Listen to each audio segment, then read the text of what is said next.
இப்ப திருநெல்வேலியில விவசாயமும் ரொம்ப ஃபேமஸ் அப்படின்னு சொல்றாங்க. திருநெல்வேலியில அருவா ஃபேமஸ் சொல்றாரு ஒருத்தர், இன்னொருத்தர் சொல்றாரு அல்வா ஃபேமஸ்ங்கிறாரு, இன்னொருத்தர் ஆக்ஸ்போர்ட் யூனிவர்சிட்டி ஃபேமஸ் அப்படிங்கிறாரு. இந்த மாதிரி கல்வியிலும் இனிப்பிலும் கலாச்சாரத்திலும் பண்பிலும் அன்பிலும் சிறந்தவர்கள் நிறைய பேர் இருந்தாலும் விவசாயமும் இங்க ரொம்ப சிறந்ததா இருக்கு அப்படின்னு சொல்றாங்க. திருநெல்வேலியில் விவசாயிகளுடைய நிலை இன்னைக்கு என்னவா இருக்கு? விவசாயம் செய்யறதுக்கு உகந்த ஒரு மாவட்டமாக திருநெல்வேலி மாவட்டம் இருக்கா? தேவையான அளவுக்கு தண்ணி கிடைக்குதா? அரசாங்கத்திடமிருந்து விவசாயிகளுக்கு தேவையான சலுகைகள்லாம் சரியா கிடைக்குதா? விவசாயத்தை இன்னும் முன்னேற்றணும்னா நீங்க என்ன சொல்வீங்க? உங்ககிட்ட இருக்கக்கூடிய விஷயம் என்ன? ஏன்னா இப்ப நீங்க எல்லாம் ஐடி படிக்கிறீங்க, சிஎஸ்சி படிக்கிறீங்க, இசிஇ படிக்கிறீங்க. இப்படி டெக்னாலஜி படிக்கக்கூடிய மாணவர்கள் எல்லாரும் போய் கம்பெனில ஒரு சாப்ட்வேர் கம்பெனில ஒர்க் பண்ணணும்னு கிடையாது. இன்னைக்கு விவசாயத்துல பல டெக்னாலஜியை கொண்டு வர ஆரம்பிச்சிட்டாங்க. அப்படிதானே?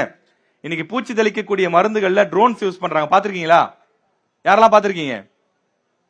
சோ விவசாயத்துல இன்னைக்கு நம்ம முன்ன மாதிரி நேர்ல போய் மோட்டர் போடணும்னு அவசியம் கிடையாது. மொபைல்ல ஒரு ஆப் இருக்கு. அந்த ஆப்ல ஆன் பண்ணாலே இங்க இருந்து ஸ்விட்ச் ஆன் ஆயிடும்.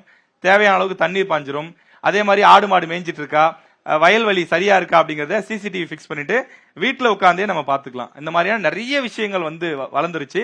இப்ப படித்த இளைஞர்கள் நீங்க இன்னும் விவசாயத்துக்குள்ள வந்தா விவசாயத்தையும் முன்னேற்றலாம் அப்படிங்கிற ஒரு கூற்றும் இருக்கு. உங்களுடைய கருத்து என்ன? விவசாயத்துக்குள்ள இளைஞர்கள் வரலாமா? அது சரியா? இல்ல சார் விவசாயம் எல்லாம் பிற்போக்குத்தனமானது, விவசாயம் எல்லாம் தேவையில்லை, நான் படிச்சுட்டு கெத்தா போய் ஒரு கம்பெனில வேலை செய்ய ஆசைப்படுறேன் அப்படின்னு சில ஆசைகள் சில கருத்துக்கள் இருக்கு. அதை நம்ம தப்புன்னு சொல்லிட முடியாது. இதுல உங்களுடைய கருத்து என்ன? விவசாயத்தை மேம்படுத்த நீங்க சொல்லக்கூடிய ஆலோசனை என்ன? என்னோட டொமைன் பாத்தீங்கன்னா ஆக்சுவலா அது ஆண்டர்பிரினர்ஷிப் தான். அதுல நான் எடுத்துக்கிறது விவசாயத்தை பத்தி தான். இப்ப ஆண்டர்பிரினர்ஷிப் ப்ரோக்ராம்ல பேசியிருக்கேன். அது எப்படின்னா வாழை பாத்தீங்கன்னா அதுல வாழையில எதுவுமே வேஸ்ட் கிடையாது. ஆனா அதை நிறைய ரிசோர்ஸ் யூஸ் பண்ண மாட்டாங்க. அவங்களால வாழை யூஸ் பண்றவங்க இன்னைக்குமே ஓனர் ஆக முடியல. அவங்க நம்ம தமிழ்நாட்டுக்குள்ளேயே எக்ஸ்போர்ட் பண்றாங்களே தவிர அதை நாங்க மேனேஜ்மெண்ட் பீப்புளா இருந்து யூஸ் பண்றது என்னன்னா அவங்கள நம்ம அதர் கண்ட்ரிஸ்க்கு இம்போர்ட் பண்றதுக்கு யூஸ் பண்ணலாம்னு நினைக்கிறேன். எல்லாரும் ஒரே வகையான பயிரை விளைவிக்காங்க.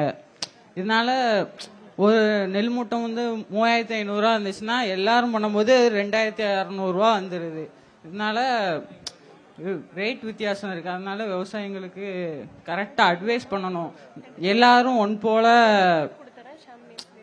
பிரிச்சு எல்லாம் அட்வைஸ் பண்ணத மாதிரி எல்லாம் கவர்மெண்ட்ல இருந்து என்னென்ன இது போடுங்க, இல்ல லாபம் கிடைக்கும், வேல்யூ ஆர்டர் ப்ராடக்ட் பண்ணுங்க அப்படின்னு சொல்லணும்.